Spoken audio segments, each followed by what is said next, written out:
지금은 밤 11시 45분. 하기도 싫은 생물 공부를 하기 위해서 제가 이 영상을 찍습니다.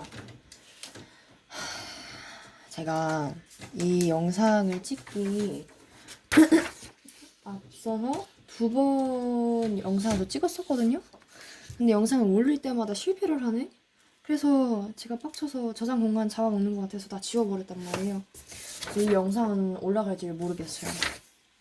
아무리 보는 사람이 없다 하더라도 혼자 올리면서 놀면 재밌단 말이에요. 어쨌든 저희가 한번 복습을 해볼고요. 아니, 처음에는 생물이 쉬웠는데 갈수록 약간 좀 헷갈려가지고 정리를 한번 해볼게요.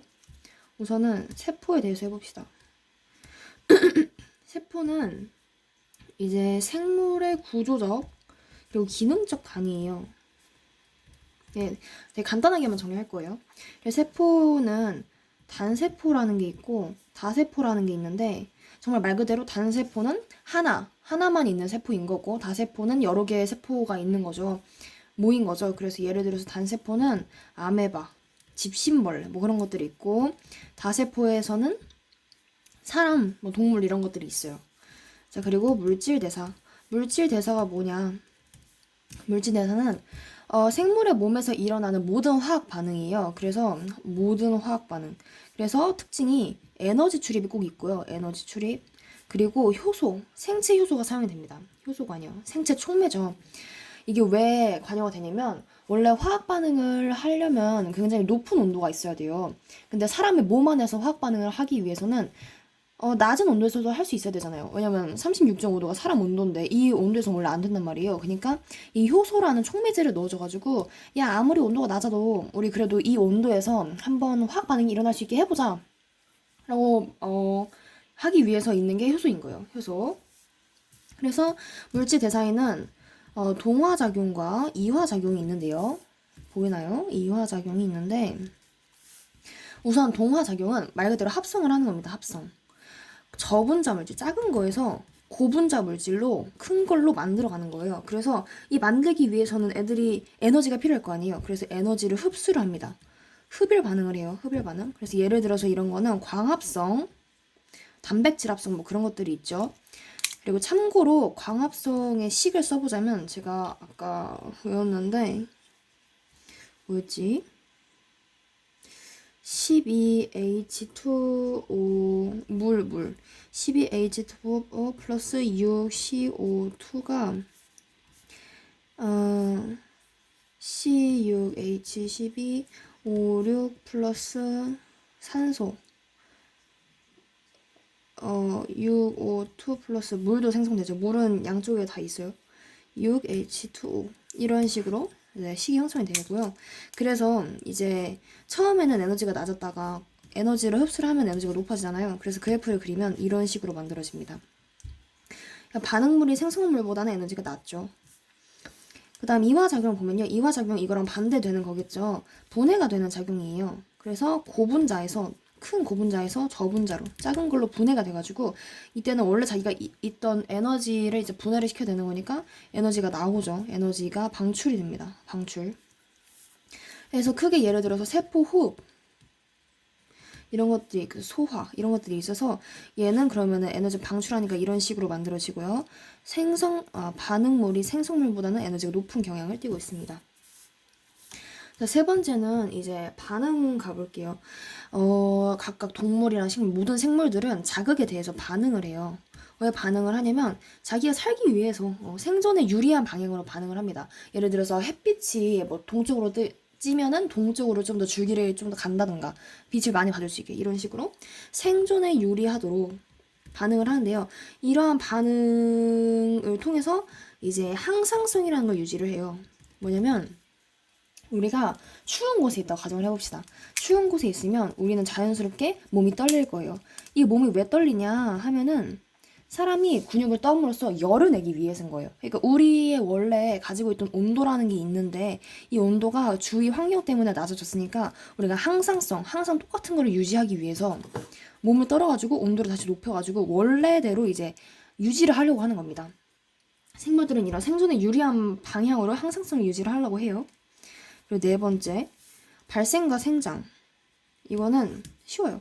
자, 발생이라는 건 말 그대로 우리 원래 수정란이죠. 수정란에서 여러 가지 이제 뭐지? 세포가 분열을 해가지고 처음에 작았던 게 막 많아져요. 막 많아져.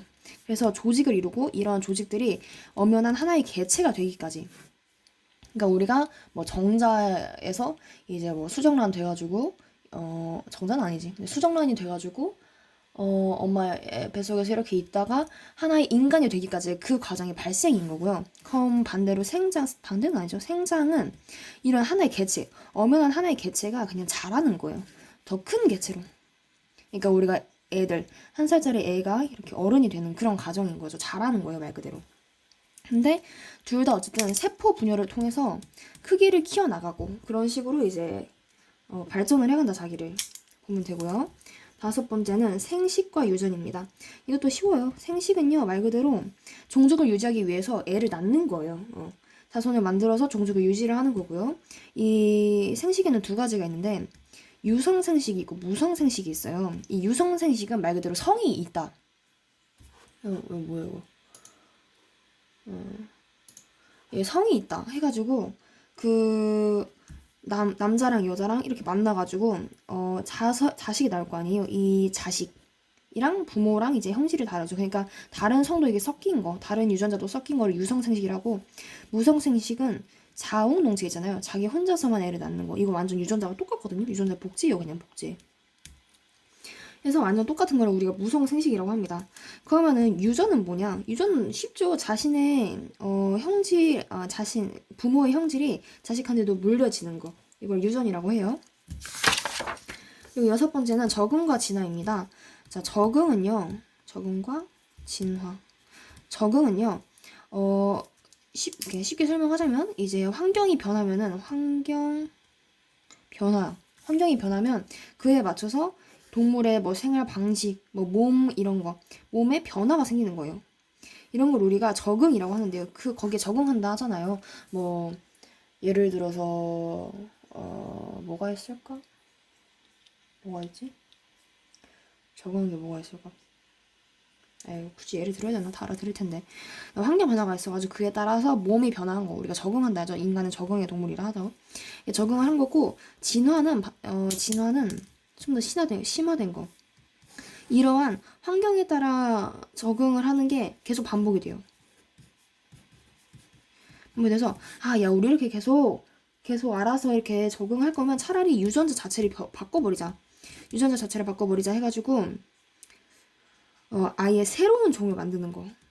그게 진화라고 합니다. 그래서 예를 들어서 페니실린의 항생제 내성 세균이 있는데 이게 뭐냐면은 처음에 페니실린이라는 곰팡이가 있다 해야 되나? 있으면은 세균들이 안 다가왔어요. 세균들을 약간 그러니까 뭐라 하더라? 살균하는 효과가 있었어요. 페니실린이라는 곰팡이가. 근데 나중에 얘네가 처음에는 적응을 못 하다가 나중에는 계속 적응하고 이렇게 하니까 진화를 해가지고 아예 야 그럼 우리 이 페니실린에 거부감이 되는 이 유전자를 변형을 시켜버리자 해가지고 이 페니실린이 있어도 세균이 막 침범을 해요. 막 침범을 해. 그러니까 항생제 내성 세균이 만들어진 거예요. 이게 유전자 변화인 거죠. 네, 여기까지 하고 7은 이제 바이러스입니다. 바이러스에 대해서 설명해 볼게요. 처음에는 1892년대 담배 모자이크 병 바이러스라는 게 생겼어요. 이걸 TMB라고도 부르기도 한데요. 이게 생겼어요. 이게 뭐냐면은 담배 잎에 이게 모자이크처럼 이렇게 이게 생기는 병이래요. 나도 사실 잘 몰라요. 그래서 어떤 과학자가 이거를 보고서 아니 이게 세균인가 싶어가지고 세균 여과기에다가 이거를 이렇게 넣어봤는데도 안 걸러진대요. 그래서 사람 게 이거를 그럼 우리가 바이러스라고 칭하자. 바이러스라고 칭하고 이거는 세균보다는 작구나 라고 결론을 내려버립니다. 그래서 이거에 대해 설명을 해보자면 바이러스는 우선은 구조가 밖에가 단백질 껍질로 되어 있고요. 그 안에 핵산으로 이루어져 있어요. 핵산은 DNA, RNA 같은 유전자죠. 유전물질. 그래서 그럼 사람들이 그럼 바이러스가 생물이냐 비생물이냐 이렇게 물어볼 수 있어요. 세균은 생물이잖아요. 아마도 맞을걸요? 근데 바이러스는 그럼 뭐냐 했는데 바이러스는 생물적인 특성이랑 비생물적인 특성을 같이 가지고 있어요. 생물, 비생물 나눠봅시다. 우선은 생물적인 특성이 뭐냐면 핵산이 있잖아요. 핵산. 그러니까 핵산 보유. 해서 유전 물질 유전을 해요. 유전을 하고 이 유전에 따라서 발생할 수 있는 돌연변이, 진화 등을 할 수가 있습니다. 얘네도 똑같이 할 수 있어요. 그리고 활물 기생이라고 해가지고 얘네가 좀 제한되어 있는 상태에서는 물질 대사를 할 수가 있어요. 그게 언제냐면 다른 생물에 기생을 하고 있을 때, 다른 생물에 얘네가 들어가 있으면은 얘네 똑같이 물질 대사를 할 수 있어요. 근데 반대로 비생물적인 특성으로는 이 바이러스가 밖에 있으면, 그냥 생물 밖에 있으면 그냥 단백질 덩어리예요. 아까 여기 단백질 껍질로 이루어졌다 했잖아요. 단백질 덩어리일 뿐이다. 스스로는 물질 대사를 하지 못한다. 알 수가 있고요. 그리고 얘네들은 세포가 아니에요. 세포라면 세포의 구성을 마땅히 하고 있잖아요. 근데 얘는 그런 게 없고요. 뭐 세포막 같은 것도 없고 소기관 같은 것도 없어요. 그래서 결국에 내린 결론이, 아, 그럼 바이러스는 생물이 아니구나 라는 이제 결론을 내리게 됩니다. 그래서 바이러스에 대해서 좀 더 설명을 해보자면, 바이러스가 증식하는 거, 이거를 박테리오파지라는 바이러스로 이제 설명을 해볼게요. 얘네가 이 세포 여기에 이렇게 와요. 얘네가 유전 물질을 품고 있을 거 아니에요. 유전 물질 이거를 여기다가 이렇게 넣어. 유전 물질을 넣어. 굉장히 모양새가 이상한데 유전 물질을 넣어. 그럼 이 세포 안에서 유전 물질이 막 복제가 돼. 막 복제가 되고 여기서 지들끼리 막 이렇게 진화를 해. 아, 우리도 이제 성인이야 하면서 진화를 해. 그래서 결국에는 다 한 애들이 나가는 거야. 나가.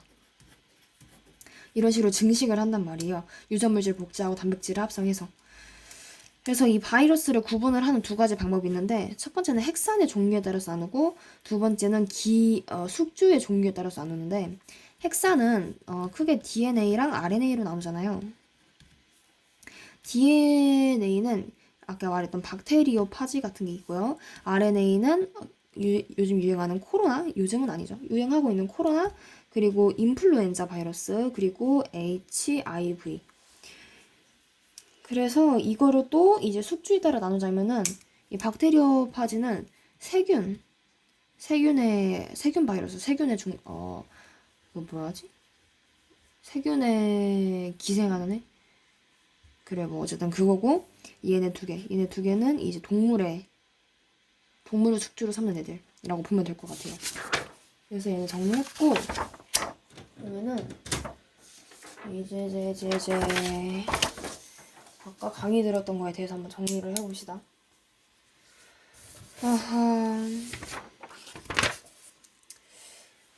물질 대사부터 들었었어요, 강의를. 자, 물질 대사는요. 물질 대사를 통해서 우리가 생명 활동에 필요한 에너지를 꼭 얻고요. 그리고 이때는 반드시 에너지 출입이 따른다. 그리고 효소에 의해서 반응이 촉진이 된다라는 게 있었고요. 보통 물질 대사는 세포에서 일어납니다. 보통은 세포에서 일어나요. 뭐 세포 지혈에서 일어날 수도 있고, 그런데 보통은 세포 안에서 일어납니다. 그래서 우리가 생각을 하고 먹고 자고 이런 거 하는 것도 다 세포들의 반응으로 다 이루어진 거예요. 그래서 아까 동화작용, 이화작용 다 설명했고요. 그리고 여기에서 예시를 들자면 포도당, 글리코젠, 얘 동화, 얘 이화, 그리고 아미노산, 단백질, 얘 동화, 얘 이화, 이런 것들이 있죠. 다 설명 다 했어요. 그래서 우리가 이게 주요로, 제가 이게 제일 헷갈렸거든요. 에너지 전환에 대해서 한번 말해봅시다. 우리가 그 식물들이 태양으로부터, 얘 태양이야. 태양으로부터 빛을 얻어요. 빛. 그럼 얘네들이 이제 식물들이 광합성 통해서, 아까 광합성 식이 뭐라 했죠? 12H2O 플러스 6CO2 플러스 물이랑 이산화탄소랑 빛이라 했나? 물이랑 이산화탄소랑 모여가지고 C6H12O6 만들고 6H2O 만들고 6이 6O2 만들고 이렇게 만들었잖아요. 그러니까 빛을 받아가지고, 여기 원래 빛도 포함이 되어 있거든요. 빛을 받아가지고 포도당을 만들어내는 거야. 포도당을. 그래서 빛 에너지를 우리가 포도당 화학 에너지로 만들어요. 그래서 이 식물은 그 자체로 자기가 가지고 있는 화학 에너지를 가지고 사용을 하는 거고, 우리는 화학 에너지를 실제로 우리가 광합성을 할 수는 없잖아요. 그러니까 우리는 먹는 거지. 먹음으로써, 음식을 먹음으로써 이제 포도당을 획득을 해가지고 이거를 세포 안에서, 우리가 동물이든 식물이든 세포 안에서 호흡을 합니다. 그래서 이 광합성이라는 거는 식물들만 할 수 있는데요. 식물 같은 생산자만. 근데 이 세포 호흡은 모든 생물들이 해요. 왜냐면 살아가야 되니까. 살아가기 위해서 이제 세포 호흡을 하는 거지. 그래서 ATP라는 걸 만들어내요. 이 ATP가 중요해요. 왜냐면은 이 ATP가 생명 활동에 바로바로 사용이 될 수 있는 좀 작은 단위예요. 우리가 포도당은요, 좀 너무 커요. 좋긴 한데 너무 커가지고 우리가 쉽게 사용할 수 없어요, 몸에. 너무 커. 그래서 이거를 작게 쪼개준 게 ATP예요. ATP. 자, 그래서 광합성은 식물 같은 생산자에서 작용을 하고 염록체 동화작용을 한다. 세포 호흡은 O2를 이용해서 여기 O2를 이용해서 포도당을 CO2랑 물로 이제 분해하는 이화작용이다. 그래서 식물, 동물을 포함한 모든 생물들의 작용이고, 장소는 미토콘드리아. 이거 1학년 때 했었죠. 하지만 전 기억이 안 나죠. 미토콘드리아. 여기에서 한편에 이렇게 있는 거, 그거였어요. 그래서 세포 호흡은 포도당을 산화시켜 생명활동에 필요한 에너지를 얻는 과정으로서 세포 호흡 결과 생성된 ATP를 생명활동 에너지로 사용을 한다. 그렇다고 합니다. 그렇다고 합니다. 아, 그리고 이게 있는데요. 우리가 세포 호흡을 할 때 한 번에 너무 많은 에너지를 만들어내면은 우리 몸에 부담이 가기 때문에 단계적으로 이제 분해를 한다는 게 있어요. 근데 뭐 그거는 쉽죠. 단계적으로 분해를 한다라고 알면 돼요. 그래서 우리가 본격적으로 이 ATP에 대해서 한번 알아볼 거예요. 보이죠? ATP에 대해서 알아볼 겁니다. 자, ATP는 모든 생물이 이용하는 에너지 저장 물질이에요. 그래서 어떻게 구성이 되어 있냐? 이게 참 내가 안 외워져. 내가 왜 외워야 되는지 이해를 못 하겠어. 외워야겠지. 외우라고 써놓은 거겠지. 우선 ATP는요. 아데닌이라는 게 있어요. 아데닌이 여기 달려있고 잘 몰라요. 아데닌이 있고 여기 리보스가 있어. 그래서 이거 두 개를 우리가 아데노신이라 불러. 아데닌, 리보스, 아데노신. 그리고 여기에 P라는 게 있어요. 이게 뭐냐? 인산이에요. 인산 결합이에요. 그러니까 그냥 외우세요. 저도 외웠어요. 아, 여긴 사실 안 외웠어요. 근데 여기는 외웠어요. 인산이 3개가 있어요. ATP에서 T가 뭘 나타내는 거냐면 트리플, 트리플. 그래서 3개가 붙어 있다. 근데 여기가 이렇게 여기 결합이잖아요. 이게 굉장히 고에너지, 높은 에너지를 가지고 있어요. 그래서 얘네가 생명 활동에 이용이 되기 위해서 분해가 돼요. 여기 뭐였지? 아데닌이 있고 여기 리보스가 있고 총 아데노신이 있고 여기에 P 3개가 이렇게 달려 있는데 여기서 이게 갑자기 끊어져 버려. 그럼 얘가 어떻게 되냐? ADP가 되는 거야. 이 D가 뭐냐? 더블인가? 더블일걸요 아마. 더블 이렇게 변해. 그리고서 이 원래 이 인산 결합에 있던 고에너지 이게 방출이 되는 거야. 방출. 그래서 이 에너지가 우리 생명 활동에 쓰이기도 한다. 그리고요, 얘네가 이제 한 번 이렇게 더블 ADP로 바뀌었으면은 이게 사라지냐? 우리가 버려지나? 하면은 그건 아니에요. 어떻게 되냐면은 이때 바로 세포 호흡이 사용이 됩니다. 우리가 포도당을 가지고 있는데 이거를 세포 호흡을 해요. 그럼 얘가 고분자에서 저분자로 만들어질 거 아니에요. 이때 에너지가 방출이 된다 했죠. 이 에너지가 열로 가가지고 얘랑 얘를 다시 엮어주는 거예요. 그래서 다시 ATP로 간다. 이겁니다. 제가 맨 처음 학교에서 배웠을 때는 ADP에서 ATP로 가는 게 세포 호흡인지 모르고 그 반대가 세포 호흡인 줄 알았어요. 그래서 아니 저게 대체 왜 저렇게 풀리지? 이런 식으로 말을 많이 했었다고. 어쨌든 그래서 그렇고요. ATP 에너지가 필요한 생명 활동에 이용을 한다. 아 뒤질 것 같아. 그만하고 싶어.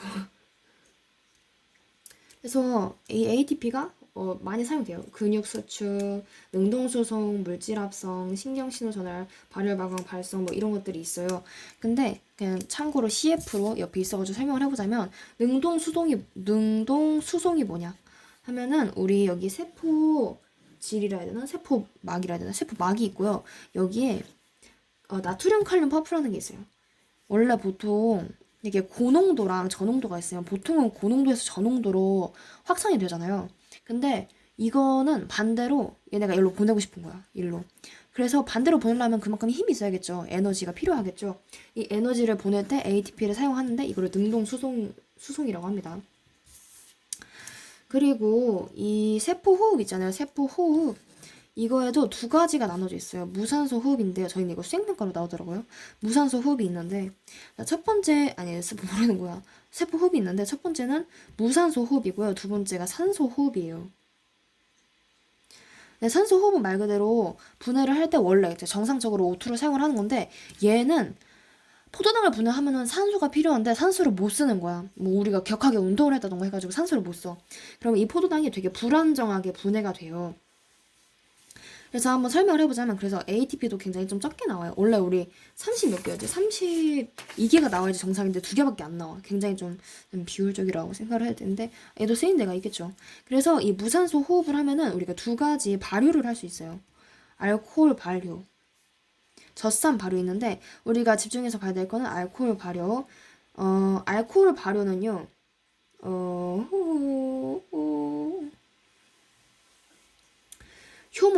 효모에서 일어납니다. 이게 사실 잘 이해를 못했는데 이 효모의 무산소 호흡이래요. 그럼 효모가 무산소 호흡을 하나 봐요. 어쨌든 그래서 얘네는 포도당을 가지고서 분해를 해가지고 에탄올을 만들어요. 에탄올. 이거 술이잖아요. 소주 맞나? 술이 있고 특징이 뭐냐면 이산화탄소를 만들어요. 이산화탄소를 만들어내. 그래서 만약에 시험 문제에 이거는 어떤 뭐 효모를 발효시켰을 때 이산화탄소가 나왔다 하면 이게 무슨 발효냐? 알코올 발효겠죠. 이런 거 알아두는 게 좋을 거라 생각합니다. 이 젖산 발효는 그냥 포도당 나오면은 젖산 나오고 ATP 나오고 하는데 보통 이걸로 실험을 해요. 실험을. 어떤 실험을 하냐면 효모의 무산소 호흡에 의한 이산화탄소 방출량을 측정을 한다라고 하는데 여기 이게 이거 뭐라 해야 되지? 발효관이라 하는데 이 발효관에 여기 이게 맹관부래요. 어쨌든 여기다가 음료수를 넣어요. 음료수를 왜 넣냐? 당이 들어있으니까 같겠죠. 포도당을 발효시켜야 될 거 아니에요. 아니 포도당 무산소 호흡 시켜야 될 거 아니에요. 그래서 알코올 발효시켜야 될 거 아니에요. 여기 효모로. 그래서 여기 이렇게 음료수를 넣어요. 여기 포도당이 발효가 돼요. 포도당이 발효가 돼. 그러면은 근데 이제 여기를 산소를 차단을 하기 위해서 입구를 속마개로 이렇게 막습니다. 그래서 무산소 호흡을 시켜요.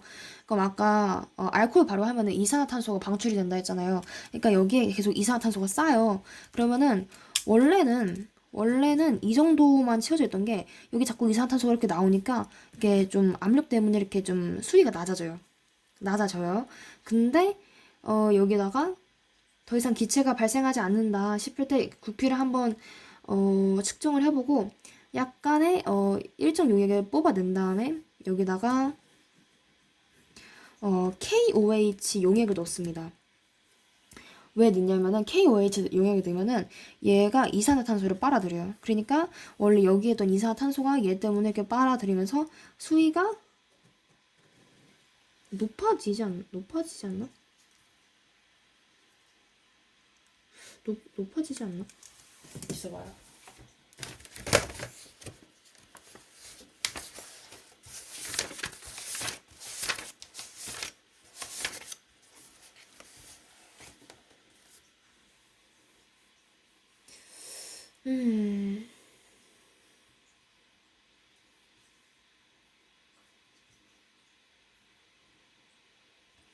음. 맞네요. 수면이 높아집니다. 그러니까 기체의 부피는 감소를 하죠. 그래서 결과 해석을 보면은 맹간부에 모인 기체의 부피를 측정을 한다. 효모의 알코올 발효 기체 발생. 효모의 알코올 발효가 활발하게 일어날수록 기체 발생량이 많다. 수산화칼륨 수용액을 넣으면 KOH 넣으면은 맹간부의 기체 부피가 감소한다. 기체는 이산화탄소 하기 때문에 맹간부의 기체를 확인하기 위해서다. 손마개를 빼면 알코올 냄새가 난다. 효모의 알코올 발효를 통해서 에탄올 생성됐다. 네, 여기까지 제가 강의를 들었습니다. 그러면은 끌게요. 이만 안녕.